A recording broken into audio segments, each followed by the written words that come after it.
Hello everyone, welcome back to fourth lecture over the differentiability. Hope you are able to understand what I will discuss now. अगर मैं पिछली class तक की बात करूं तो हम लोग पढ़ रहे थे कि कोई भी फंक्शन अगर डिफरेंशिएबल होगा किसी पॉइंट्स के अराउंड या नॉन डिफरेंशिएबल होगा, कोई भी दो फंक्शंस होंगे तो उनको मल्टीप्लाई करके जो डाउटफुल केसेस आ रहे थे वहीं पे हम बात कर रहे थे, उसी पे कुछ और क्वेश्चंस करेंगे। ओके, तो रिमेनिंग जो भी क्वेश्चंस बचे हुए हैं उस पे उसको करने का प्रयास करेंगे, तो इस लेक्चर को क्लोज करेंगे। फिर लास्ट क्लास में हम आईआईटी जेईई के प्रीवियस ईयर्स के क्वेश्चंस लेंगे और अपकमिंग 2024 में जो आईआईटी जेईई मेंस कंडक्ट होने वाला है उसके ट्रेंड को समझने का प्रयास करेंगे कि क्या पॉसिबिलिटी हो सकती है इस एलसीडी को लेके, दैट मीन्स कि लिमिट कंटिन्यूटी एंड डिफरेंशिएबिलिटी को लेके हम ये देखने का प्रयास करेंगे कि कौन से टॉपिक्स पे ज़्यादा क्वेश्चंस आ सकता है। ओके, क्वेश्चंस का पैटर्न क्या चल रहा है, तो क्वेश्चंस का सिलसिला स्टार्ट करते हैं आज के सेशंस के लिए। अगर मैं आज के सेशन का बात करूं तो मैं वहीं से डाउटफुल केसेस से स्टार्ट करूंगा क्योंकि उसमें कुछ अच्छे क्वेश्चंस अभी भी रिमेनिंग है। तो अगर मैं रिकॉल करने के लिए आपको थोड़ा सा यहाँ बताऊं तो ऐसा कह सकता हूं कि नोट करके हमने ये कहा था कि अगर कोई भी फंक्शन डिफरेंशिएबल है, दूसरा फंक्शन भी डिफरेंशिएबल है, तो वो ऐड करके भी क्या आएगा, डिफरेंशिएबल आएगा। Differentiable minus differentiable equal to क्या आएगा, डिफरेंशिएबल आएगा। डिफरेंशिएबल इनटू डिफरेंशिएबल वो भी क्या आता था, डिफरेंशिएबल आता था। यहाँ तक तो ठीक है। ओके, और डिफरेंशिएबल प्लस नॉन डिफरेंशिएबल वो क्या आ जाता था, नॉन डिफरेंशिएबल आ जाता था। डिफरेंशिएबल माइनस नॉन डिफरेंशिएबल यहाँ तक भी ठीक है, नॉन डिफरेंशिएबल आ जाता था। ओके, ये सब नॉर्मल केसेस हैं, तो कोई भी क्वेश्चन हमारे सामने आता था हम कर लेते थे। लेकिन एक डाउटफुल करके हमने बताया था, दैट मीन्स कि अगर मैं डाउटफुल को यहाँ पे प्रोसीड करूँ, ओके, डाउटफुल केसेस को मैं फिर से लिख दे रहा हूँ। ये इंपॉर्टेंट इसलिए है क्योंकि डाउटफुल केसेस को हमें फिर से इम्प्लीमेंट करना पड़ता है कि वो बेसिक थ्योरी को लगा के यहाँ पे, कि डिफरेंशिएबिलिटी को लगा के। ओके, तो यहाँ पे अगर हम लोग देखें डाउटफुल केसेस में हमने ये कहा था कि differentiable into non differentiable, okay, या नॉन डिफरेंशिएबल इनटू डिफरेंशिएबल, ये सब कैसे केसेस हैं, डाउटफुल केसेस हैं। ओके, ये हो गया। या अगर मैं ऐसे कहूँ differentiable, okay, upon non differentiable, it means इसको मैं ऐसा भी कह सकता हूँ कि इसी को अगर हम लोग ऐसा लिखें, differentiable into one upon non differentiable same है। ओके, ऐसा कहें या ऐसा कहें कि नॉन डिफरेंशिएबल अपॉन डिफरेंशिएबल, और मैं ऐसा कह सकता हूँ कि non differentiable into one upon differentiable. Okay, ये सब डाउटफुल केसेस हैं, तो इसी की स्टडी हम लोग कर रहे थे। इसमें क्या करते हैं, मैनुअली डिफरेंशिएबिलिटी का लॉ हम यूज़ करके, मैथमेटिकल फार्मूले का यूज़ करके हम चेक कर पाते हैं कि वो function at that particular point के लिए डिफरेंशिएबल होगा कि नहीं। ओके, तो स्टार्ट करते हैं, क्वेश्चंस एक ले लेते हैं जिससे और क्लियरिटी आ जाएगी कि किस तरीके से क्वेश्चंस पूछे जाते हैं। ओके, और हम ग्राफिकल एनालिसिस भी कर रहे थे कि number of points of differentiability या नॉन डिफरेंशिएबिलिटी कौन कौन से पॉइंट्स होंगे, तो ग्राफ भी जानना जरूरी है। मुझे समय मिलेगा तो मैं ग्राफ के अलग से क्लास लूँगा, कम से कम 7 से 8 लेक्चर लूँगा उसमें। तो हम वहाँ पे बहुत सारे ट्रांसफॉर्मेशन की बात करेंगे कि ओरिजिनल ग्राफ ये है तो उसमें क्या क्या ट्रांसफॉर्मेशन यूज़ करके हम बहुत सारे ग्राफ्स की अंडरस्टैंडिंग कर सकते हैं। ओके, तो क्वेश्चन से स्टार्ट करते हैं आज का सिलसिला, जो कि फंक्शंस पे है, जो हमारा अलग अलग फंक्शंस दिया रहेगा और उन फंक्शंस में किसी पर्टिकुलर पॉइंट के अराउंड डिफरेंशिएबिलिटी और नॉन डिफरेंशिएबिलिटी चेक करना रहेगा। ज़्यादातर क्वेश्चंस आज डाउटफुल पे होंगे क्योंकि ये लास्ट टॉपिक चल रहा है और क्वेश्चंस इस पे कम कराए थे इसलिए करा रहे हैं। ओके, तो अगर मैं क्वेश्चंस ले लूँ, check the differentiability, okay, check the differentiability, check the differentiability on x belonging to r, that means कि x belonging to r है। और फंक्शंस की अगर हम बात करें तो फंक्शन हमें दे दिया गया है F x equal to sine mod of X plus mod of X. Okay, बहुत ही सिंपल है। अब देखिए यहाँ पे क्या है कि जो साइन का फंक्शन है, साइन फंक्शन है यहाँ पे, और इसकी जो वैल्यू आ रही है उसके एंगल की वो मॉड में है, तो दोनों में मैं अंतर समझाने का प्रयास करूंगा। हालांकि ग्राफ नहीं पढ़ाया गया है तो आप चाहे इसको नोट करके लिख लेंगे। जैसे मैं पिछली क्लास में बताया था कि साइन एक्स का ग्राफ कुछ इस तरीके से होता है। ओके, साइन एक्स का ग्राफ कुछ इस तरीके होता है, this is the Y equal to sine X. Okay, and this is the original graph. और अगर आपसे कोई कहे कि y equal to mod of sine X, okay, mod of sine X, that means कि जो भी वैल्यूज़ नेगेटिव साइड में है, अगर हम इसको देखें तो ये पॉजिटिव वैल्यू देगा और ये नेगेटिव वैल्यू देगा, ये पॉजिटिव वैल्यू देगा, ये negative and so on positive. तो ये तो ओरिजिनल ग्राफ है y equal to sine X का, तो जो भी एक्सपेक्टेड वैल्यू हो सकती है साइन की पॉजिटिव नेगेटिव में वो ऑब्टेन हो जाएगी। लेकिन जब हमसे ये कहा जाए कि y equal to mod sine X, that means कि जितने भी हमारे बिलो द एक्स एक्सिस है, दैट मीन्स कि निगेटिव साइंस के साथ जो डेटा आ रहा था वो भी क्या हो जाएगा, पॉजिटिव हो जाएगा। दैट मीन्स कि ये तो रहेगा ही, और जो नीचे साइड था ये साइड नेगेटिव पोर्शंस, ये नेगेटिव पोर्शंस वो भी कहाँ चले जाएंगे, ऊपर चले जाएंगे, और जो ऊपर है वो तो ऊपर रहेगा ही, ओके, क्योंकि वो पॉजिटिव वैल्यू देगा ही। तो इस तरीके से इसको हम बोलते हैं y equal to mod of sine X, इसको क्या बोलते हैं, y equal to mod of sine X. Similarly अगर हमसे कोई ये कहे कि y equal to sine of mod X, sine of mod X, that means कि सिर्फ यहाँ पे साइन की जो एंगल्स है उसका मॉड लिया जा रहा है। तो इस केस में हम क्या करते हैं, जो भी पॉजिटिव साइड का ग्राफ होता है, ओके, जो भी पॉजिटिव साइड का ग्राफ होता है, दैट मीन्स कि ये पोर्शन, ओके, पॉजिटिव साइड का जो ग्राफ होता है, वाई एक्सिस को as a mirror image, Y axis को एज ए मिरर समझ के हम क्या करते हैं, उसका मिरर इमेज ले लेते हैं। तो अगर मैं मेरे सामने मैं देखूं तो हमारे पास ये राइट साइड में सिर्फ ये पोर्शन है, ओके, सिर्फ ये पोर्शन है। अगर समझने के लिए देखें तो वाई एक्सिस में ये पोर्शन है, ओरिजिनल ग्राफ से मैं कनेक्ट कर रहा हूँ इस ग्राफ को।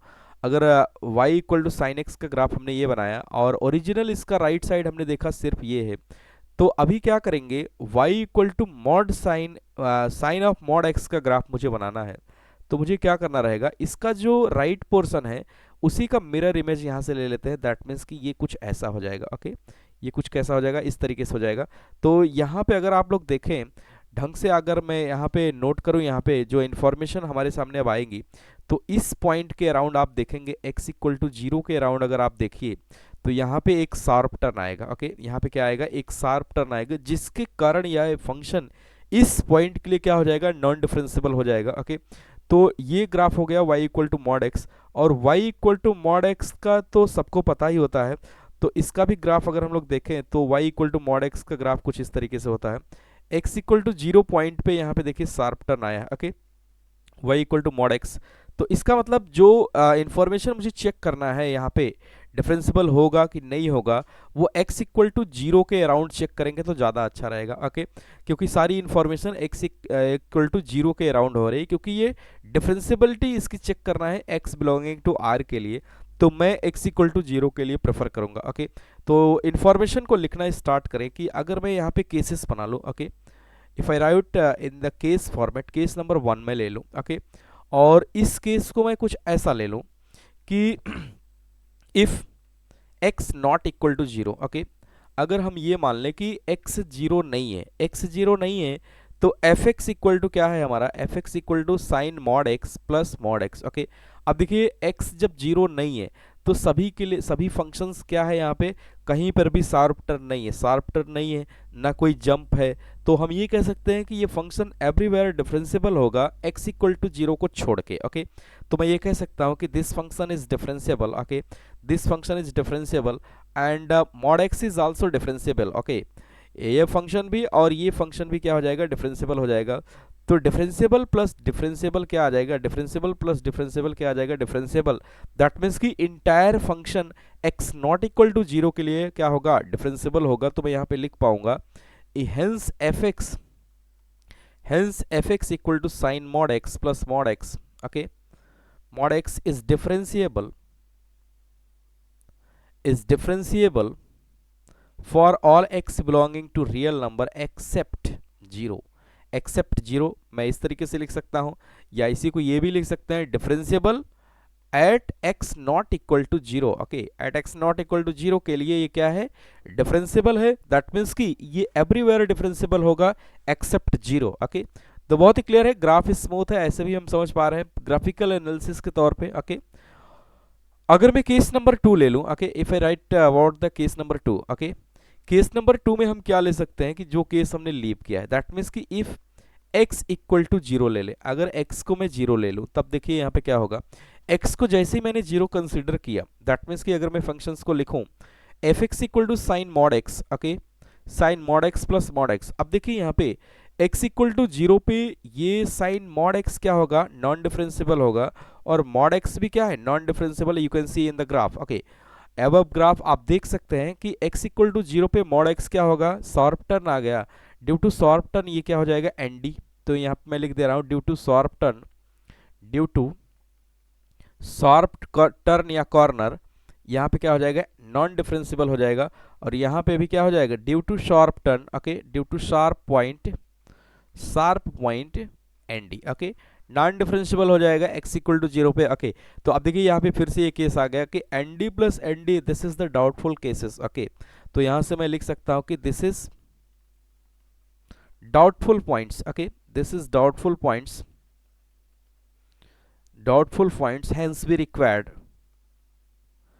hence we required to check the differentiability, to check the differentiability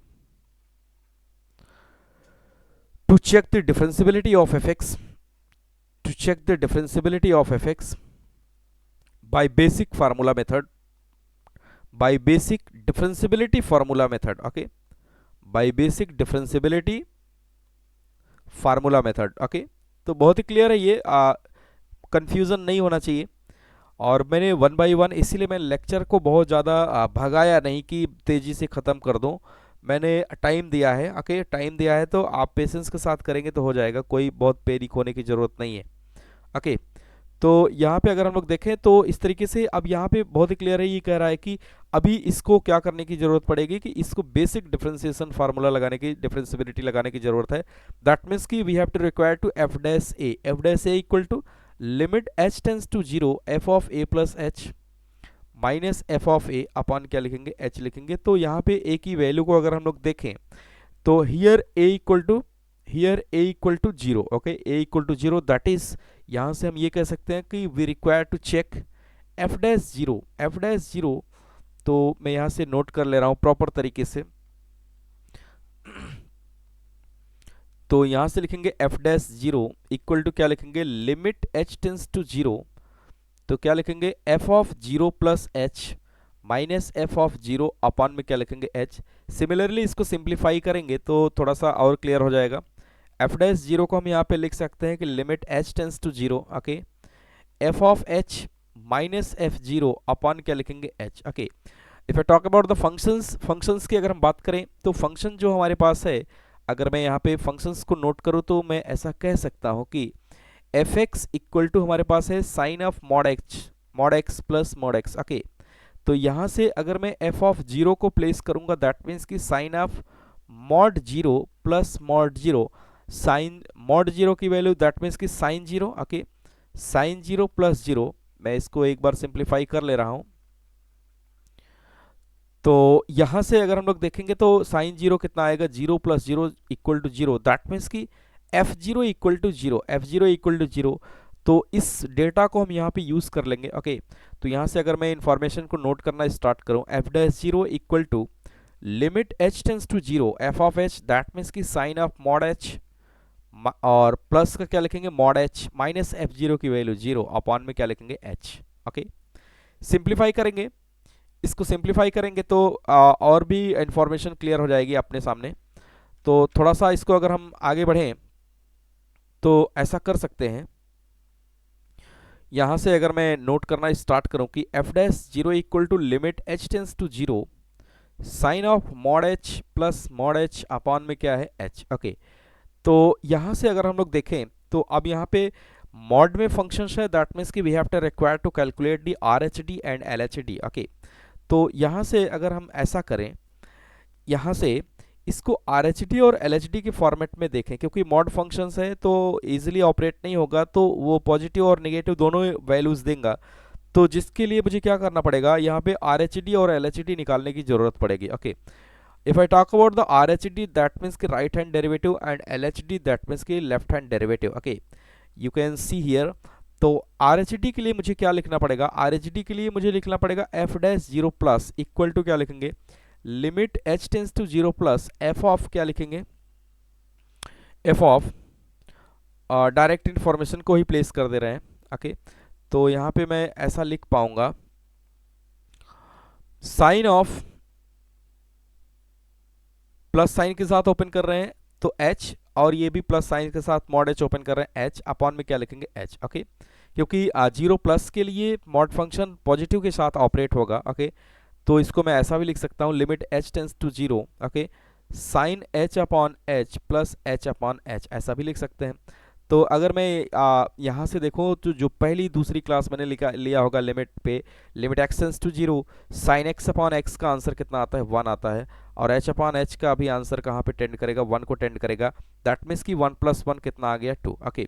L H T की अगर हम बात करें तो यहाँ पे लिख सकते हैं कि F dash zero minus, that means कि limit H tends to zero, और यहाँ पे देखिए आप माइनस साइन के साथ ऑपरेट होगा तो क्या हो जाएगा, minus sine h minus h, क्योंकि मॉड यहाँ पे जीरो माइनस है, जीरो माइनस है, तो दैट मीन्स कि मॉड फंक्शन हमारा माइनस साइन के साथ ऑपरेट होगा, तो ये माइनस के साथ ऑपरेट होके ये आ जाएगा। तो यहाँ से हम लिख सकते हैं कि limit H tends to zero minus sine H upon h और माइनस एच अपॉन एच, तो माइनस वन दैट मीन्स कि कितना आ गया, two, okay, minus to.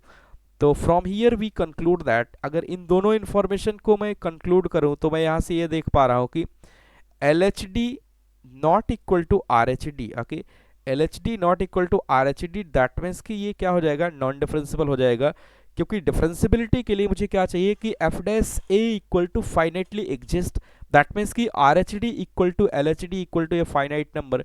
Here R H D and L H D are individual finite number, but LHD not equal to RHD due to RHD equal to 2 and LHD equal to minus 2, minus 2 is not equal to 2, okay। तो यहाँ से मैं ये कह सकता हूँ कि hence fx equal to sin mod x, okay, plus mod x is non-differentiable, non-differentiable, non-differentiable किस पे, at x equal to 0, at x equal to 0, okay। तो ये बहुत ही क्लियर है। तो इस तरीके से ये हमारा क्या हो गया, फाइनल आंसर हो गया। और दूसरे आंसर के तरीके पे मैं लिखूंगा तो ऐसे लिखूंगा, f x equal to sine of mod x plus mod x is differentiable, okay, is differentiable किसके लिए, is differentiable everywhere for all x belonging to real number except, except क्या लिखेंगे, जीरो, ओके। तो ग्राफ से ही clear था, अगर आपको calculation नहीं करना है तो आप ग्राफ से भी कह सकते हैं कि except 0 everywhere it is the differentiable, okay।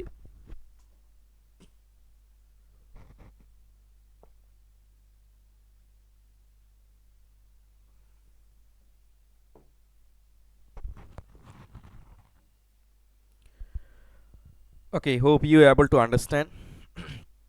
थोड़ा सा टॉपिक्स के सिलसिला में मैं आगे बढ़ूं तो कुछ छोटे पॉइंट्स हैं, लेकिन ये काफ़ी ज़्यादा इंफॉर्मेटिव है, इसे भी मैं नोट कर ले रहा हूं, ओके। एक पॉइंट है, तीन पॉइंट मैं आपको यहाँ पे बताऊंगा, और तीनों पॉइंट्स बहुत ही इंफॉर्मेशन आपको, कम से कम आपके कैलकुलेशन कम हो जाएगा, इजीली आप क्वेश्चंस को कर पाएंगे, ओके। तो अगर मैं फर्स्ट पॉइंट की बात करूँ, डिफरेंशिबिलिटी से ही रिलेटेड है, तो फर्स्ट पॉइंट की अगर हम बात करें तो ऐसा लिख सकते हैं, एक हेडिंग दे रहे हैं तो ज़्यादा अच्छा रहेगा, तो मैं इसको एक हेडिंग बना ले रहा हूँ। इसको इस तरीके से लिख ले रहे हैं, given a function F x and f dash x, okay.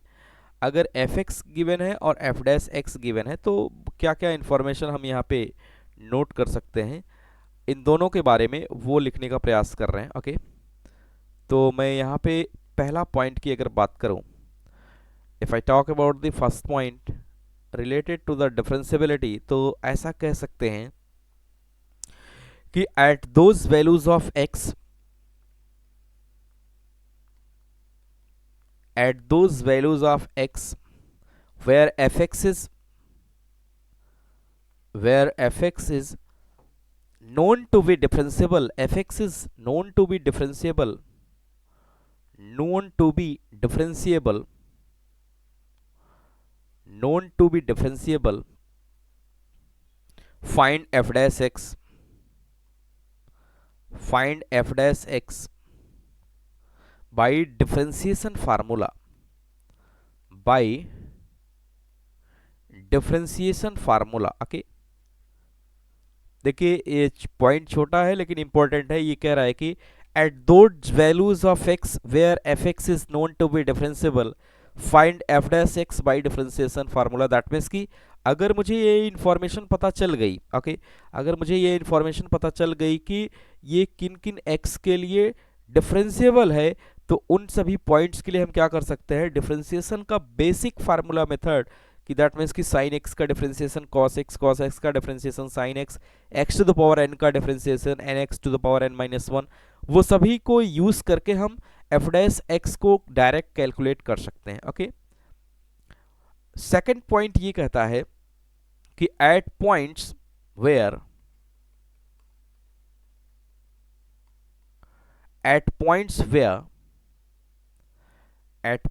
where fx is known to be non-differentiable, fx is known to be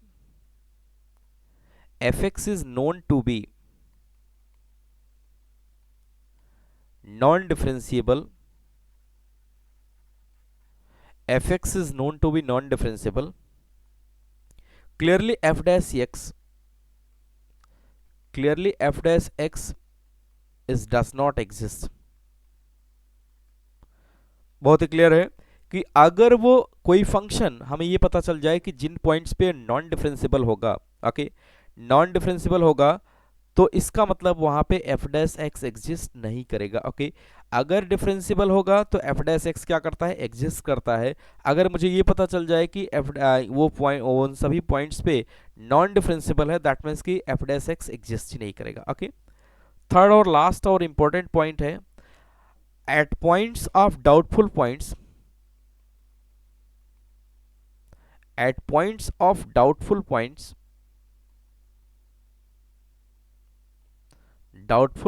जो अभी हम कर रहे थे, at points of doubtful points find f dash x by limit formula method, that is f dash a equal to limit h tends to 0 f of a plus h minus f of a upon h। Okay, तो जहां पे doubtful points है वहां पे मुझे क्या करना रहेगा, इसकी मदद लेना पड़ेगा, एफ डैश ए की हेल्प से हम निकालेंगे, दैट मीन्स कि आर एच डी और एल एच डी को कैलकुलेट करेंगे, और वहां पे बेसिक डेफिनेशंस को यूज करके हम बता पाएंगे कि उस पर्टिकुलर पॉइंट के लिए ये डिफरेंशिएबल होगा कि नहीं होगा। ओके, तो जैसे एक छोटा सा एग्जांपल मैं ले लूं, okay, given f x equal to x square, okay, for all x belonging to real number find f dash x. Okay, find f dash x. अब देखिए इसको करने के कई तरीके हैं। अब अगर मैं इसको ग्राफिकल एनालिसिस के तौर पे करता, ओके, तो ग्राफिकली हम कैसे करते, ग्राफिकली अगर मुझे करना होता तो हम क्या करते, किया भी है पिछले लेक्चर्स में मैंने किया भी है, इसको मैं एक ग्राफ बना देता, ये हो जाता y equal to x square. Okay, अब अगर इस पॉइंट को देखिए, कहीं पर भी शार्प टर्न नहीं है, कहीं पर भी शार्प टर्न नहीं है, कहीं पर भी जंप नहीं है, ब्रेक नहीं है, दैट मीन्स कि this is continuous also as well as the differentiable for all x belonging to real number. तो किसी भी पॉइंट के लिए ये क्या है, डिफरेंशिएबल है। तो यहाँ पे मैं लिख पाऊंगा कि x square is differentiable for all x belonging to real number. Okay, अगर ये सभी पॉइंट्स के लिए डिफरेंशिएबल है तो मुझे इसकी जरूरत नहीं है, तो मुझे यहाँ पे एफ डैश ए की जरूरत नहीं है। तो क्या करेंगे, यहाँ पे हम बेसिक फार्मूला यूज कर लेंगे, क्योंकि हमें ये पता चल गया कि ये सभी पॉइंट्स के लिए क्या है, डिफरेंशिएबल है। अगर ये सभी पॉइंट्स के लिए डिफरेंशिएबल है तो यहाँ पे क्या करेंगे, इसका एफ डैश एक्स कैसे निकालेंगे, F dash x by differentiation formula method. Okay, hence f dash x by differentiation formula method. Okay, formula method से हम इसको क्या करेंगे, यूज कर लेंगे। तो फार्मूला मेथड के हिसाब से अगर हम लोग लिखें तो d upon d x x square x to the power n का क्या हो जाएगा, 2x हो जाएगा, और ये क्या हो जाएगा, for all x belonging to real number. Okay, अब सभी रियल नंबर के लिए। अब देखिए यहाँ पे अगर किसी पर्टिकुलर पॉइंट के अराउंड निकालना होता कि चेक द डिफरेंशिएबिलिटी, जैसे यहाँ पे एफ डैश एक्स मुझे पूछा है, एफ डैश 3 पूछा होता। ओके, अगर हमसे ये कहे कि एफ डैश 3 निकालिए यहाँ पे, तो क्या करेंगे, find f dash three, find f dash three. तो क्या करेंगे, पहले हम एफ डैश एक्स निकाल लेंगे। तो एफ डैश एक्स कितना आया, 2x। अब क्या करेंगे, एफ डैश थ्री निकाल लेंगे। तो 2 इंटू थ्री दैट मीन्स कितना आ जाएगा, 6, 6 विल द आंसर। ओके, तो इस तरीके से इन सभी क्वेश्चंस को प्रोसीड करते हैं कि एक क्लियरिफिकेशन मुझे मिल जाता है कि अगर ये डिफरेंशिएबल है सभी के लिए। ओके, तो हम क्या करते हैं, डायरेक्ट फार्मूला मेथड यूज कर लेते हैं। ओके, तो मे बी अपकमिंग टॉपिक्स जो भी मैं स्टार्ट करूंगा 10-15 दिन में, क्योंकि कुछ एग्जाम्स आ रहे हैं तो जिसके कारण ये होल्ड रहेगा यूट्यूब। और एग्ज़ाम्स जैसे ही फिनिश होंगे तो मुझे उम्मीद है कि मैं 20 तारीख के बाद ही लेक्चर ले पाऊँगा। तो उसके बाद मैं डिफरेंशिएशन को ही इस पे अपलोड करूँगा, क्योंकि डिफरेंशिएशन अच्छा चैप्टर है और स्कोरिंग भी है और सब जगह यूज़ होता है, तो उसको क्यों ना हम एक बार कवर कर लें फ्रेश तरीके से। ओके, तो उम्मीद करते हैं समझ में आया होगा। और एक क्वेश्चन और मैं ले ले रहा हूँ।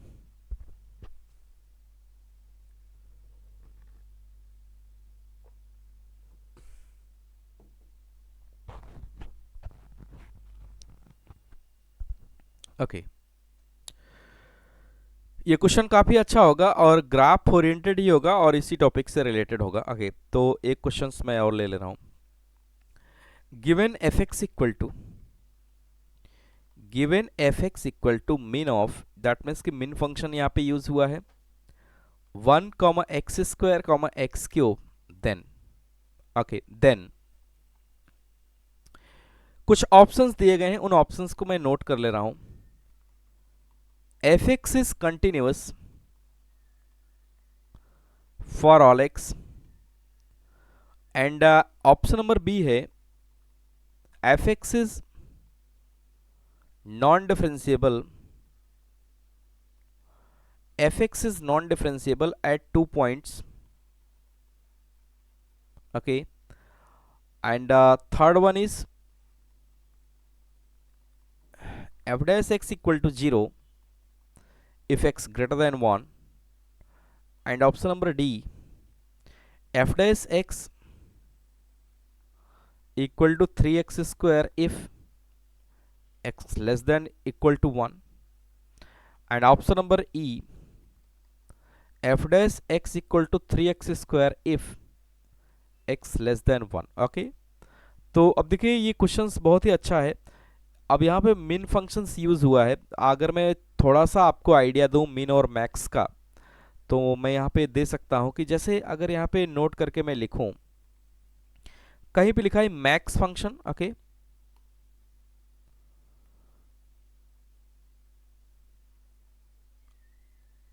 जैसे कहीं पे लिखा है मैक्स फंक्शन यूज हुआ है y इक्वल टू मैक्स और 2, 3, -7, 15। ओके, तो इसमें मैक्स वैल्यू जो होगी वही इस फंक्शन की वैल्यू आएगी। ओके, तो इसका आंसर कितना आ जाएगा, 15। ओके, सिमिलरली अगर कहीं पे लिखा है y इक्वल टू मिन, यानी मिन फंक्शन ऑपरेट हुआ है और यही मैं ले ले रहा हूँ इन्हीं इन्फॉर्मेशन को, तो इन सब में देखेंगे सबसे मिन वैल्यू किसकी है, दैट मीन्स कि -7, तो इसका आंसर कितना आ जाएगा, -7। ओके, दैट मीन्स कि अब हमारा क्वेश्चन ये है कि मिन फंक्शन ऑपरेट हुआ है 1 और एक्स स्क्वायर एक्स क्यूब।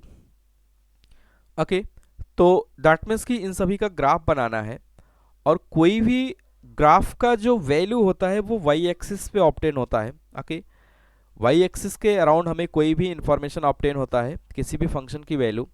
तो इसका मतलब ये है कि अगर मिन वैल्यू कह रहा है तो जो सबसे नीचे होगा वाई एक्सिस पे वही मिन वैल्यू देगा, और जो सबसे ऊपर होता है वो कौन सा देगा, मैक्स वैल्यू देगा। तो दैट मीन्स कि first of all we require to draw the graphs of the y equal to 1, y equal to x square and y equal to x cube. Okay, तो इंडिविजुअल मैं अगर बनाने का प्रयास करूं आपको दिखाने के लिए, तो मैं यहाँ पे ऐसे कह सकता हूँ कि y इक्वल टू 1 का ग्राफ किस तरीके से बनेगा। y इक्वल टू 1 का मतलब y इक्वल टू 1 लाइन, एक कांस्टेंट लाइन इस तरीके से होगा। Okay, this is called the y equal to 1, and similarly y equal to x square, everybody know about that कि this is the opening upward parabola. Okay, quadratic equation type का होगा, तो y equal to x square का ये graph हो जाएगा। Okay, and if I talk about the y equal to x cube, तो ये क्यूबिक फंक्शन का ग्राफ है, तो क्यूबिक फंक्शन का ग्राफ कुछ इस तरीके से बनता है। अगर मैं बनाने का प्रयास करूं यहाँ पे वो इस तरीके से बनता है। ओके, और यहाँ पे ये पॉइंट होता है -1। ओके, और ये पॉइंट होता है 1। ओके, ये पॉइंट होता है 1। ओके, एंड यहाँ पे ये पॉइंट हो जाएगा क्या, 1। ओके, ये पॉइंट क्या हो जाएगा, x के लिए 0 ले लेंगे और y के लिए 1 पॉइंट ले लेंगे। ओके, हालांकि ये रिक्वायर्ड नहीं है, सिर्फ y equal to 1, that means कि ये y इक्वल टू 1 की लाइन है। लेफ्ट टू राइट कहीं पे भी जाएंगे तो y की वैल्यू एग्जैक्ट 1 रहेगी। Okay, and this is called the x cube. Okay, y axis x axis. Okay, अब देखिए यहाँ पे क्या करना है मुझे, इन सभी ग्राफ्स को मर्ज करके सेम एक्सिस पे बनाना है, तब तो हम समझ पाएंगे कि कौन सा फंक्शन मुझे ऑपरेट करना है। ओके, तो अगर मैं इसको कॉमन तरीके से सिर्फ एक एक्सिस पे बनाने का प्रयास करूँ तो वो कुछ ऐसा हो सकता है। ओके, मैं यहाँ पे बनाने का प्रयास कर रहा हूँ। ओके, और एक दूसरी एक्सिस भी मैं ले ले रहा हूँ। ओके, दूसरी एक्सिस भी मैंने ले लिया। अब हमारे पास 3 ग्राफ्स हैं, तो मैं तीनों को ड्रॉ कर ले रहा हूँ। First of all we have to require to y equal to 1। Okay, तो y इक्वल टू 1 यहाँ पे कुछ इस तरीके से था। ओके, फिर x square this is called the opening upward parabola, तो मैं इसको बना ले रहा हूँ। ओपनिंग अपवर्ड पैराबोला कुछ इस तरीके से था। Okay, this is y equal to x square. And third one की अगर हम बात करें तो वो कुछ था हमारा क्यूबिक ग्राफ। क्यूबिक ग्राफ कुछ इस तरीके से होता है। ओके, इस तरीके से। तो अगर आप यहाँ पे ढंग से देखेंगे तो मैं थोड़ा सा इसको ग्राफ में और क्लियरिटी लाने का प्रयास कर रहा हूँ। ओके, तो एक्स क्यूब को थोड़ा सा स्क्वायर को अगर मैं थोड़ा सा ऐसे बना लूँ तो ज़्यादा अच्छा रहेगा, क्लियर ज़्यादा रहेगा। Okay, y equal to x square and this graph is called the Y equal to x cube. Okay, अब देखिए यहाँ पे हमारे सामने जो ये ग्राफ बन के आया है, इस ग्राफ्स में अगर हम लोग देखें तो इस ग्राफ को अगर हम लोग देखें तो ये हमारा कंबाइंड ग्राफ बन गया। ओके, लेकिन मुझे चाहिए मिन फंक्शन का। तो मिन फंक्शंस के लिए मैंने क्या बताया, जो एक्स एक्सिस के जो वाई एक्सिस पे नीचे होगा वो हमें कौन सा फंक्शन देगा, मिन वैल्यू देगा। तो मिन वैल्यू ऑब्टेन करने के लिए मैं ग्राफ्स को अगर कट करूं, कौन सा ग्राफ्स हो सकता है, तो देखिए ये सबसे नीचे है। ओके, अब यहाँ पे अगर मैं एक्स एक्सिस पे चला जाता तो ये इसके ऊपर है। ओके, तो वाई क्यूब कहाँ पे है, नीचे। ओके, और इसके आगे कौन सा ग्राफ ले लेंगे, y इक्वल टू 1, क्योंकि हमें तीनों ग्राफ्स को लेना होता है। ओके, अगर मैक्स बोलता तो एक्स स्क्वायर वाले पाथ को हम कवर करते हैं। ओके, तो इस हिसाब से देखें तो ये जो हमने अभी कट किया है ये हमारा ग्राफ्स होगा, ये हमारा ग्राफ्स होगा जिस पे मुझे काम करना है। अगर मैं इसको फ्रेश तरीके से बाहर निकाल लूँ, ओके, इसको फ्रेश तरीके से बाहर निकाल लूँ, और एवरीबडी नो अबाउट दैट कि ये एक्स क्यूब है, this is x equal to 1 point यहाँ पे होगा, and this is x equal to -1 point यहाँ पे होता है। तो अगर मैं इस ग्राफ को कट करके बाहर निकालने का प्रयास करूं और बनाने का प्रयास करूं फिर से नए सिरे से, तो मैं बना सकता हूं इसको। ये ग्राफ कुछ इस तरीके से बन के आएगा। ओके, जो अभी मैंने कट किया है, अगर मैं इस ग्राफ को कट करके निकालता तो वो कुछ ऐसा आएगा। ओके, और ये y इक्वल टू 1 लाइन है, और ये पूरा कौन सा ग्राफ है, y equal to x cube का ग्राफ है। ओके, तो इसमें अगर हम लोग देखें this is the point x equal to 1। Okay, x equal to 1 पे देखें यहाँ पे एक शार्प टर्न आ गया है। कैसा टर्न आ गया है, शार्प टर्न यहाँ पे एक आ गया है। अगर इस टर्न को मैं थोड़ा सा और अच्छे से क्लियर बनाऊं तो ज़्यादा आपको स्पष्ट हो पाएगा कि शार्प है कि नहीं। ओके, तो ये कुछ ऐसा है। ओके, उसके बाद यहाँ पे ऐसा है, तो x इक्वल टू 1 पे देखिए यहाँ पे क्या है, शार्प पॉइंट है। कैसा पॉइंट है, शार्प पॉइंट है। दैट मीन्स कि कंटिन्यूस तो है ये फंक्शन, लेकिन यहाँ के लिए क्या हो जाएगा, नॉन डिफरेंशिएबल हो जाएगा। ओके, और अब देखिए यहाँ पे मैं अगर कुछ इन्फॉर्मेशन नोट करना स्टार्ट करूँ तो मैं कैसा लिख सकता हूँ, ये ग्राफ किसका है, this is the graph of मिन ऑफ, ये ग्राफ किसका है, 1 एक्स स्क्वायर एक्स क्यूब का कैसा है, मिन ग्राफ है ये। ओके, तो मैं यहाँ पे ये जो डॉटेड है यहाँ पे मैं ये कह सकता हूँ कि मिन graph of 1 into x square x cube. Okay, कौन सा, डॉटेड, डॉटेड ग्राफ। ओके, ये डॉटेड ग्राफ जो है यही हमारा मिन फंक्शन है, यही मिन फंक्शन मिन वैल्यूज को यहाँ पे बता रहा है। ओके, तो इस हिसाब से अगर हम लोग देखें तो ये मिन का ग्राफ आ गया, दैट मीन्स कि x इक्वल टू 1 के अराउंड पूरी थ्योरी चेंज हो जा रही है। अब ऑप्शंस को अगर हम लोग देखें तो f x is continuous for all x belonging to real number. Okay, तो एफ एक्स को अगर हम लोग देखें तो यहाँ से स्टार्ट होता है और आगे ये सभी एक्स के लिए क्या है, कंटिन्यूस है। दैट मीन्स कि ऑप्शन नंबर फर्स्ट जो है ऑलरेडी करेक्ट है। Okay, F x is non differentiable eight 2 points. अब देखिए यहाँ पे 2 पॉइंट्स तो है ही नहीं, सिर्फ एक पॉइंट पे नॉन डिफरेंशिएबल होगा जहां पे ये शार्प टर्न है। दैट मीन्स कि ऑप्शन नंबर 2 क्या हो जाएगा, रॉन्ग हो जाएगा। F dash x equal to 0 if x greater than 1। Okay, अब यहाँ पे देखिए कि एफ डैश एक्स, अगर मैं एफ एक्स को यहाँ पे नोट करूं, एफ एक्स इक्वल टू 1 होगा if x greater than 1। Okay, यहाँ से देखिए एक्स ग्रेटर देन 1 जैसे ही होगा तो वाई इक्वल टू मुझे क्या मिलेगा, 1। तो यहाँ से f dash x equal to कितना हो जाएगा, 0 if x greater than 1। Okay, that means कि option number C is also correct. Option number C is also correct. And f dash x equal to 3x square if x less than equal to 1, less than equal to 1। तो यहाँ पे देखिए equal to 1 के लिए तो नहीं है, equal to 1 के लिए तो नहीं है। यहाँ पे अगर मैं देखूं तो f dash x equal to x cube होगा। अगर मैं यहाँ से क्या करेंगे, इसको -1 से पीछे लेके आएंगे तो एक्स क्यूब होगा इफ एक्स लेस देन 1 के लिए। ओके, और अगर मैं इसको ऐसे लिखूं कि F dash x equal to x cube if x less than equal to 1, तो ये स्टेटमेंट हमारा गलत होगा, ये स्टेटमेंट सही होगा क्योंकि लेस देन 1 के लिए एक्स क्यूब है। तो यहाँ से ये ऑप्शंस क्या हो जाएगा, अगर मैं इसके वैल्यूज भी निकालता, f x equal to x cube, f x equal to x cube होगा क्योंकि इसमें जो लोअर पोर्शन है ग्राफ्स में, अगर आप देखें लोअर पोर्शन जो ग्राफ का है वो एक्स क्यूब का है। तो यहाँ पे लेकिन एक्स क्यूब किसके लिए है, लेस देन 1 के लिए है। 1 से छोटा जब भी हम आ रहे हैं तो एक्स क्यूब मुझे मिल रहा है, जबकि नॉ इक्वल टू नहीं, तो इसलिए ये गलत हो जाएगा, ये गलत हो जाएगा। तो f x equal to x cube है if x less than 1। That means कि एफ डैश एक्स अगर मैं यहाँ पे निकालूंगा कितना आ जाएगा, 3x square if x less than 1। Okay, this is the correct. तो अगर एफ डैश एक्स की वैल्यू अगर हम लोग यहाँ पे देखें तो क्या आ रहा है, एफ डैश एक्स की value 3x square if x less than 1। Okay, तो इस हिसाब से हम यहाँ पे देखें तो डी ऑप्शन भी क्या हो जाएगा, गलत हो जाएगा। सिर्फ 3 ऑप्शंस यहाँ पे आएंगे। ओके, तो इस तरीके से ये जेई मेंस में जो मोर देन 1 ऑप्शंस होते हैं उसमें ये सब क्वेश्चंस आने की संभावना रहती है। ओके, तो उम्मीद करते हैं समझ में आ गया होगा।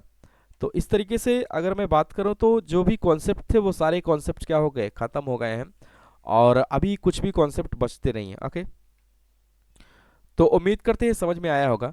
और अभी मैं एक क्लास और लूँगा, उस क्लास में हम प्योर आईआईटी जेईई के क्वेश्चंस कराएंगे।